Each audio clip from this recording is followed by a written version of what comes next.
many years ago. Oh, really? I went to school in Tooting, Yeah? Ines Bevan College. You know the mayor of London? Yeah? Yes, Khan. He studied there as well. Yeah. Where did your daughter live near there? Balham. Balham. Yes, Yeah. we know Balham. Uh, I got married in Balham. did you? There's a Mayman Centre at the back. Yeah? We got married in Balham. Okay. Actually, my dad got married in Balham as well. Yeah. There Okay. you go, small world. So Balham is a nice area. It's nice. So, where do we start? My name is Faizan. I'm come from England. Came here about 5 years ago. We give free information about the mosque and Islam. Your name, madam? Sharon. Sharon, from South Africa, yes? Yeah, Philip from South Africa. Philip from South Africa. Originally from England. Originally from England. She's from Zambia originally. Zambia. You know, my mum is from Malawi, Oh, Central Africa. And we have many family members. I don't know if you know, Well, they left in the 1970s. My granddad, you know, mum's dad. many Malawians have immigrated to South Africa and Cape Town. Oh, is it? A lot of Malawians. Malawians, Zimbabweans, and Nigerians. Lots of Nigerians. Okay. Yeah.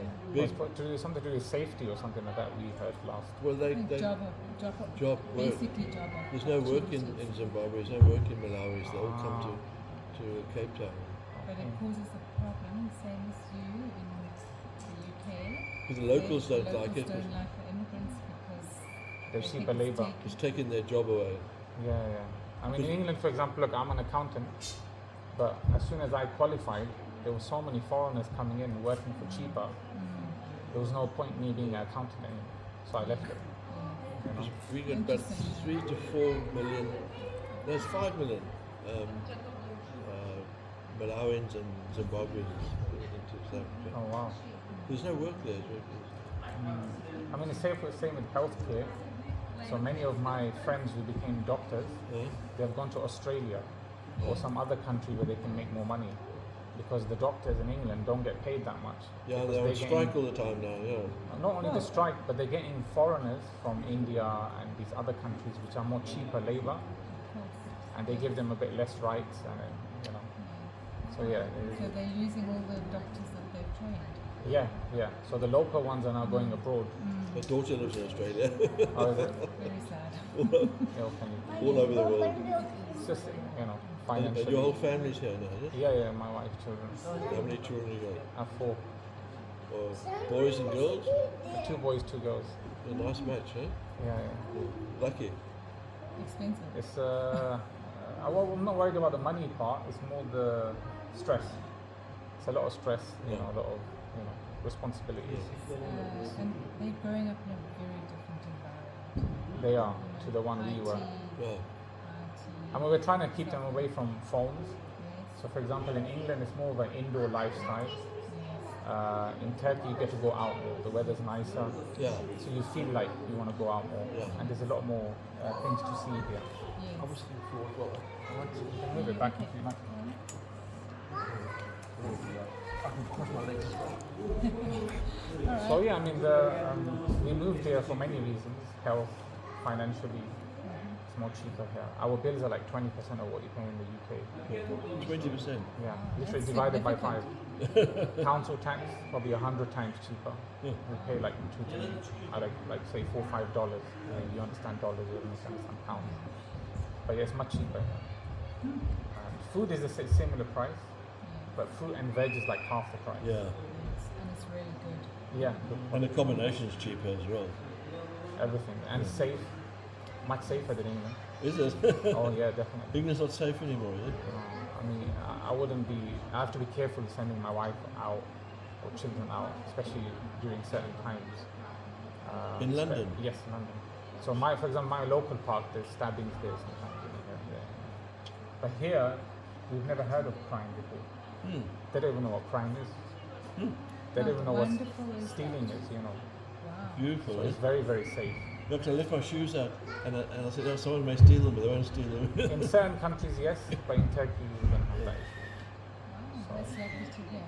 So, okay, let's get to it. Otherwise, we'll be talking for hours, you know. Well, it's nice meeting you. Nice to meet you also. So, This mosque is over 800 years old. It is named after the minaret you see outside. It's a very unique design because it's not circular, it's fluted. It has a fluted design, like flutes going around it. And it was one of its kind, that's why it's named after the Yidli minaret. And recently got refurbished about 1 year ago, so you see all this new refurbishment. I was one of the first people to go up to the minaret to see the view from the top.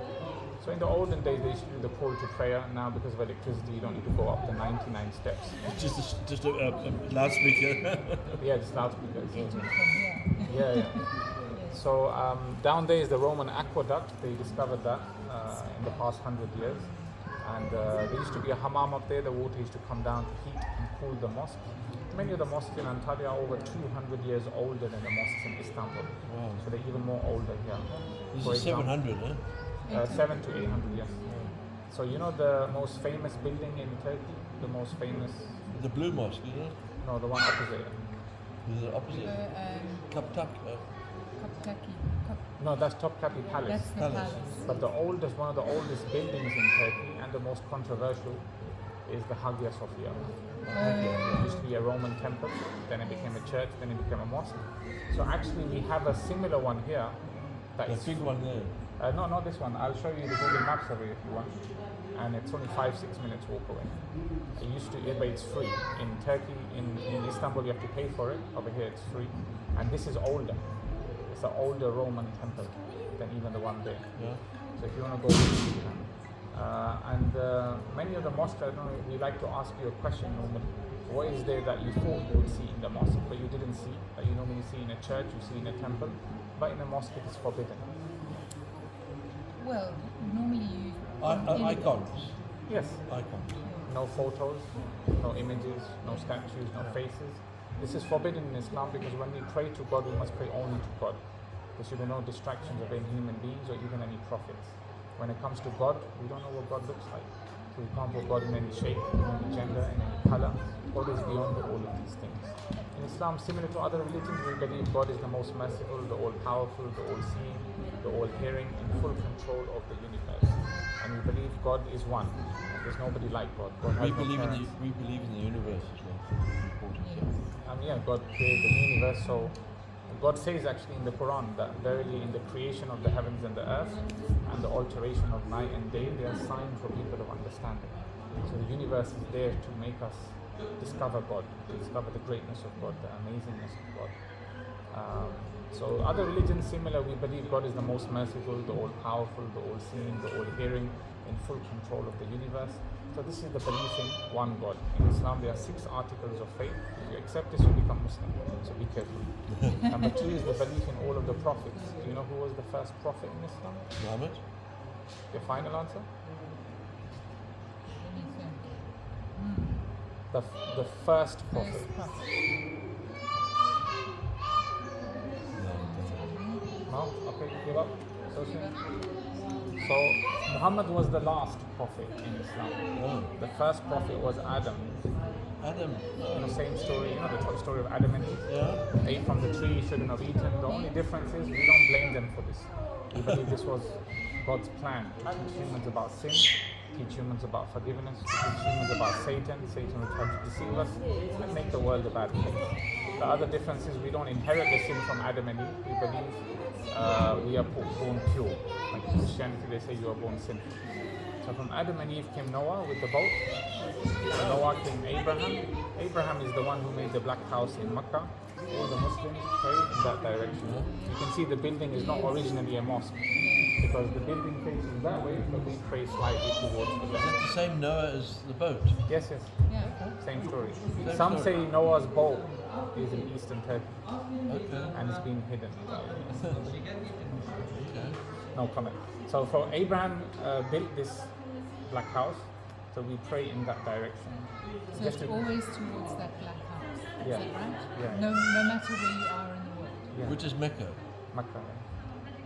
So just to clarify, we don't pray to the black house, we pray to God. Yes, But for direction purposes, all the Muslims have a unity of direction. This has always been special. This is where Adam and Eve met as well. When they were put on earth, they were allowed to meet here. From Abraham's family came Moses, from Moses' family came Jesus, and from Abraham's other son Ishmael came Muhammad. So peace be upon all of them. They are all prophets of the same God. To us, all of them were Muslims. So this is Christianity then. This is side. No? I'll explain. Okay, it makes sense. So to us, all of them are Muslims. All of their followers were Muslims. If I am born in the time of Moses, I would follow Moses. If I am born in the time of Jesus, I would follow Jesus. Now is the time of Muhammad, the final update. So we follow Muhammad. Peace be upon all of them. So now it'll get more clearer But as we go along. they all originate from the same source. Same source. All from the same religion. One God, one humanity, one religion, just many prophets with different updates. God kept giving updates. So today Muslims pray 5 times a day. According to the sunrise and sunset time, the timings of the prayer change every single day. We hear the call to prayer. Yeah. Now this would have been very complicated in the olden days. They were not as educated. They were very simple. So religion was deliberately made simple for them. Maybe just pray once a day. Sunrise, slowly, sunrise and sunset. Slowly, more rules, more regulation came along. Yeah. So believe in one God, believe in all of the prophets. Number 3, believe in all of the holy books. So we also believe in the Old Testament sent to Moses. We believe in the Bible that was sent to Jesus, the original Bible. Whether you want to call it the Bible or New Testament, we believe in the original. But not the one that's now. We believe that's been changed. And of course we believe in the Quran, the final update from God. Now this way it gets juicy and interesting. The followers of Moses, we believe, became bad. Too much money and power. They changed the religion. And they tried to kill Jesus, even though Jesus was mentioned in their book that he will come. So they accused Jesus of blasphemy. The blasphemy was that he claims to be the Son of God. Now this is something no one in history ever said, I am the Son of God. No one in history ever mentioned the Son of God will come in the future. Because of this, everybody unanimously agreed at the time to kill Jesus. But Jesus himself, we believe, never said he's the Son of God. That was the accusation put on him, which then stuck because of the Romans. This used to be, many of them used to be Roman temples. Many statues, images of families of gods.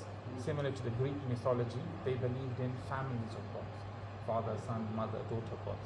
So they accepted Jesus as the Son of God, and they mixed their Roman pagan religion with the religion of Jesus, which we believe was a simpler version of Islam you see today.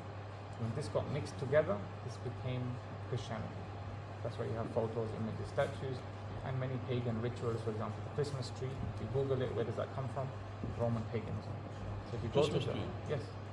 So if you go to the Shehzade Mosque, the Hagia Sophia of Antalya, when you walk inside, all the way on the left side, you will see a glass floor, a massive glass floor. Very nice. Be careful with socks. All the way at the end, you will see a rock with the carvings of a Christmas tree. Try find it, it's fun. And then many kings and rulers came. They also changed the Bible. For example, in England, the most popular version of the Bible is the King James Version. Why is there a king version of the Bible? Many kings and rulers came. They had an influence what was in the Bible. So this way went a bit tipsy-turvy. This is why when God sent the Quran, this was the final update from the final prophet. It came to correct all of these mistakes. This is why if you read the Quran, it talks a lot about the Jews and the Christians. Yeah. And because it's the final book, God promised that He will not let anybody corrupt it. One way the Quran has been preserved is today in the world, there are tens of millions of Muslims who know the whole Quran from beginning to end by memory. Even children as young as 5, 6 years old, they memorize it. And the oldest Quran backdates all the way to the time of the Prophet. And this is in England, in a museum in England. Of course, they steal everything. So that's how you know it's been preserved. So belief in one God, believe in all the prophets, believe in all the holy books. This was slightly of a head scratcher. The other 3 articles of faith is the same as Christianity. So we'll whisk through it. Number 4, angels, same as Christianity. Angel Gabriel, Angel Michael, angel of death. Similar names, similar jobs, we believe the same. Number 5, destiny and fate, same as Christianity. Good and bad is in the control of God. God sends us good and bad things. We have free will and choice to react to it. God sends you good things, we're supposed to thank God. But most human beings get excited, woohoo, they forget God. God sends you bad things, we are supposed to cry to God. But most human beings get angry. Why is this happening to me? So God is sending you good and bad things for two reasons. One is this life is a test. It's an examination. It's supposed to be difficult. Number two, God loves us. So God will always give us signs in this life to come back to Him. The word signs is mentioned in the Quran over 100 times. Maybe us meeting is a sign, God knows. And the last one is the day of judgment. Same as Christianity. Good people will be rewarded, bad people will be punished. Why is this important? Because again, this life is not fair. There are many bad people who do bad things. Nobody can stop them. There are many good people who suffer. They don't get what they deserve. Even in our life, there are many things that doesn't make sense. Makes us sad, upset, depressed, but don't be. Because this life is short, it's temporary. The life hereafter is forever. And over there, even the good thoughts you had, which nobody appreciated, God will even reward you for this. So nothing is wasted in this life. On the day of judgment, there will be a balancing. There will be a happy ending. And everybody likes a happy ending. So these are the 6 articles of faith. We say if you accept this makes sense to you, you can be Muslim. Just to let you know, to become Muslim takes 10 seconds. Very simple, very easy. It's written in every mosque in the world. Here it's written in green over there. Yeah. And you hear it in the call to prayer. To see if you can recognize it next time. Ashhadu an la ilaha illallah wa ashhadu anna Muhammadar Rasulullah. The meaning of this is there is no God but one God, Allah, and Muhammad is the messenger of God. By simply saying this, all your previous sins get forgiven. You become like a newborn baby, and you get the passport to paradise. And one day, because of this faith, you will go to paradise. So it's our responsibility as Muslims to share this. It's not a secret. We want everybody to go to paradise. So we like to tell people about it. Yeah. Any questions? That's fantastic. Really, it was so illuminating. And especially that it all comes from the same source. What's so disappointing is that these two still fight all the time. I mean, that's Yeah. there's a big difference between the two, and they all come from the same source. Why must religion be the subject of wars and things? It's fruitless. It's pointless. In my personal opinion, I think the wars are nothing to do with religion. I think it's political. The political parties, they use this And money. money and power, and now there's a third thing, oil. You know, so it's all to do with this in reality. You know, if you look at it, but they use it to cause problems in different countries. And actually to put humanity against each other. Of course. You know, like I mean, everybody knows. You know, in England, the strategy was divide and conquer. If you want to take over a country, make them fight amongst themselves, then come like Superman and save the day. You know. So this is how they do it. You know, they cause problems, conflicts. But this is something as Muslims we believe was going to happen. Near the end times, we believe there's going to be many wars, and the wars will continue. And one thing Christians and Muslims have in common is we both believe in Jesus. The Jews don't believe in Jesus, but we believe in Jesus. Do you believe in Jesus? And we believe He's going to return as well. And then the Muslims and Christians will join together. So the Jewish is totally different from this, doesn't it? Yeah. It doesn't originate from this. No, the Jews also do. They're the followers of Moses. Of course, Moses. That's So right. the followers of Moses were Muslims. Yeah. But then when they changed their religion, when they corrupted their religion, and because they didn't want to follow the rules that Moses came with, and they definitely didn't want to follow the update that came from Jesus. Because Jesus was a poor man. So they changed it. They were very rich and powerful. So they definitely didn't want him to become the leader. And that makes it even crazier than the Jews and the war between the two. It all comes. It's unbelievable. When you look at that whole that graph. But there's a lot of end times prediction, which is what we're seeing unfolding. Because the Prophet, peace be upon him, already told us which countries will fall. And we're seeing it fall in the same line as the hadith mentions. So Iran was already mentioned.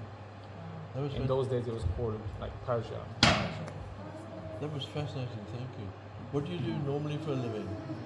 Well, I have rental income, so I survive on that. Okay, and then you do these two. And here it's very cheap to live. You can survive here for like $600. So are you a trainee at the moment now? No, I teach people. You teach, okay. So this is for the trainees who are new volunteers, some of them Turkish students. Okay. So they want to learn about. So they learn from there. Yeah. So the more questions you ask, the better. Okay. They learn more. But otherwise, because they can always listen to the standard, which I talk about. But the questions is what makes them more interesting. And Islam is very simple. You have your faith, you have your prayer 5 times a day. When the prayer is happening, you can come. You can come inside the mosque and see it. And do the women come? Yes, yes. So for you, because you're tourists, you can come here in this area. Normally you'll see a board where you can stand or you can sit and observe it. If you want to go to the ladies section and pray with them, you can. No one's going to stop you. Yeah. Even you can go to the men's section and pray. Just follow the person next to you. Okay. Many people have prayed with us before. The humblest position in the prayer is when we put our head on the ground. This is how every single prophet prayed. Even Jesus is mentioned in the Bible. You can Google the verse. He used to prostrate his head on the ground. I have met many Christians from many parts of the world. Africa, Eastern Europe, Russia, South America, even South India. Christians who put their head on the ground when they pray. So yeah, I mean, this, if you want to try that, you can. Okay. Number 3, fasting in the month of Ramadan. You know, Ramadan fasting. Yeah. Yes. There are many reasons why we In fast. Cape Town, there's a big Muslim population. Of course. Huge. I know. And I know that a lot of the Saudis come to Cape Town for holiday because there's lots of mosques in Cape Town. And lots of Muslims in Cape Town. Big population. And Cape Town is a very good quality city. Like Yes, that's a quality it's a city. high Yeah. standard. Yeah. But it's a huge Muslim population. That's why the Saudis come for a holiday there. I think it's a great thing. It's a discipline. Yeah. And actually, talking about discipline, that was the third.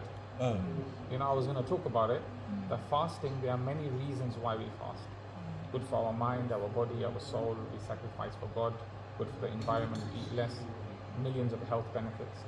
But the most important reason is what you said: self-control and self-discipline. So you don't harm your body, become addicted to bad things. You have self-control over yourself. You don't harm your family. You don't harm society. Simple example: 2 people are married. One of them doesn't have self-control. This can destroy a marriage. This destroys children's lives, and this affects all of society. This is why you see in the Muslim world, family is very important to us. Another reason why we fast is to feel for the poor people, and that's the 4th pillar in Islam, to give charity. Islam is the only religion which specifies how much charity you should give. It's very specific and it covers every aspect of life. There's no religion in the world which goes so deep into every aspect of life like Islam does. And the last one is, once in our life we go to okay. the Makkah, the Hajj, the pilgrimage. Everybody wears simple clothing to represent we are all equal in the eyes of God. Whether you're rich, whether you're poor, you will sleep on the floor and live like the prophets. There are many rituals we do. One of them is based on the life of Abraham. Quick story and then we'll finish. Yeah. So Abraham loved children. He always wanted children, but God never gave him a child until he became very old. When it was impossible for him to have a child, he had given up all hope. Then God gave him a son. You can imagine how excited he was. Then God tested him. Do you love God more or do you love your son more? So God said to him, take your son and your wife and leave her in the desert of Makkah. This used to be a desert. And he went. The first thing she does is look for water. So she goes up the mountain to see if she can find any water over the horizon. She doesn't see anything. Goes back down, goes up another mountain. She does this 7 times. On the 7th time, she is exhausted. The baby is crying.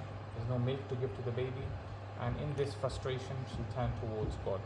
God inspires her to hit her foot on the ground and whoosh, the holy water comes out. This is the holy water we call Zamzam. Today, millions of people for thousands of years are drinking from this water, but the water doesn't finish.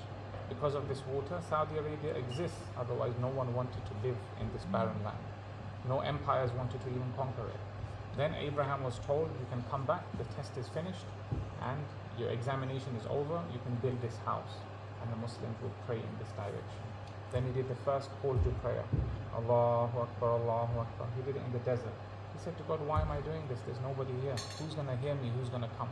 God said, you do it, and one day the people will come.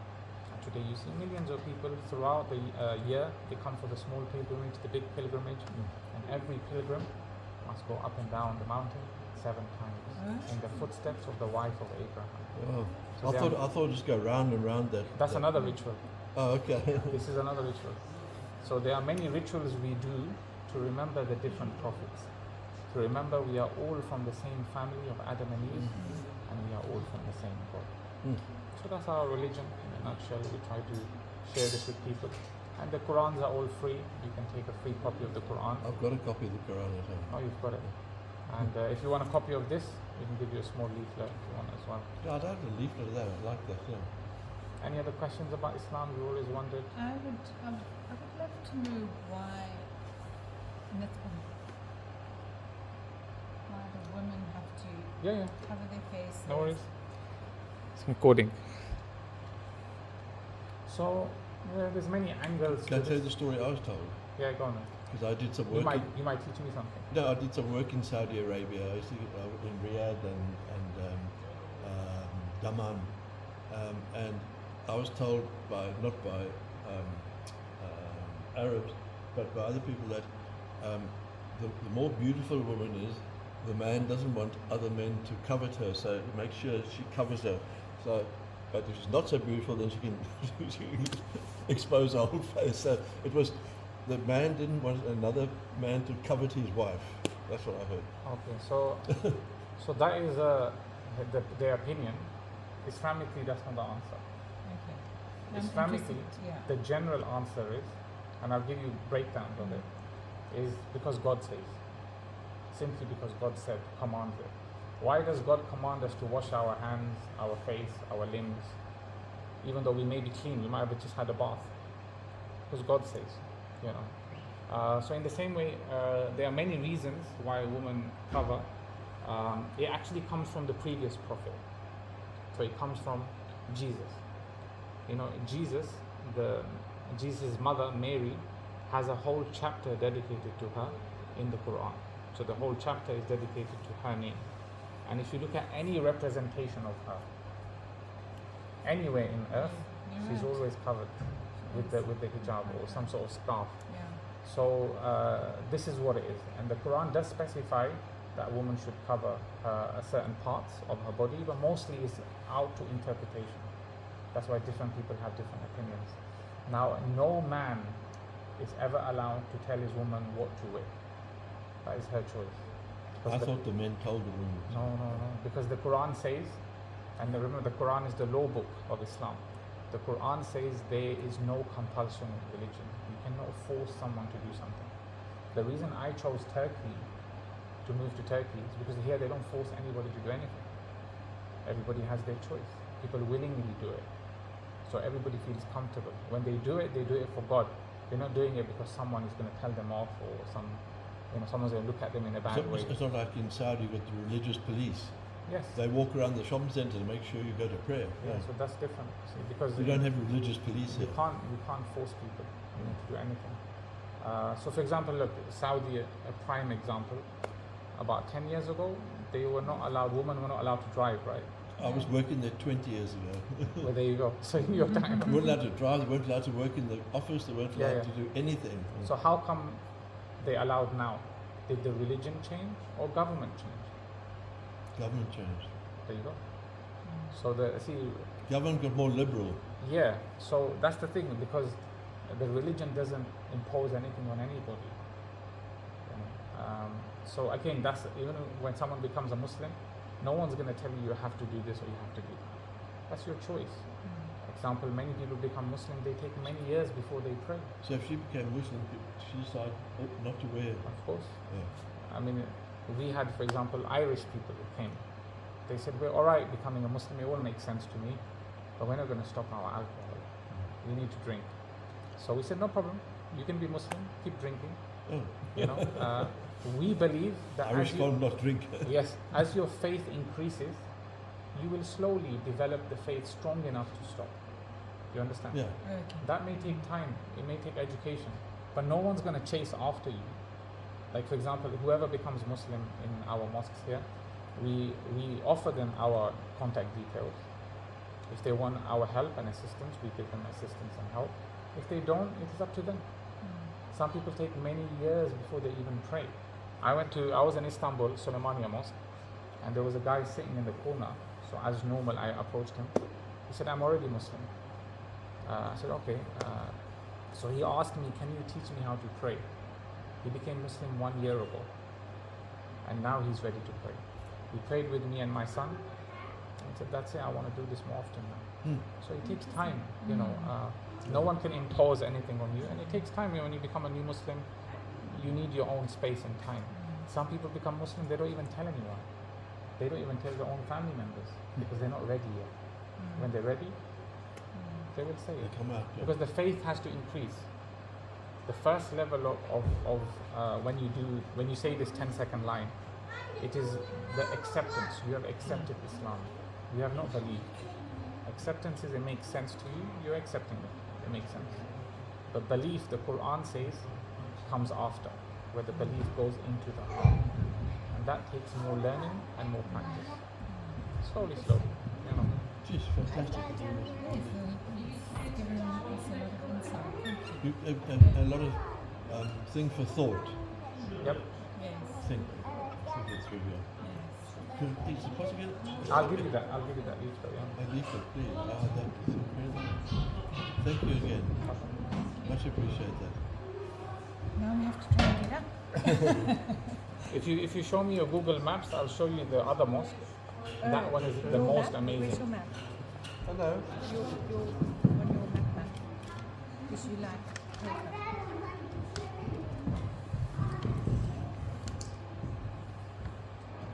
This one, yeah. Yeah. Kesik Minar. We are there. Here. Yes. So you're gonna go up Well, towards that mosque. You know that mosque Yes, there? yeah, big mosque. Yeah. Yeah. Yeah.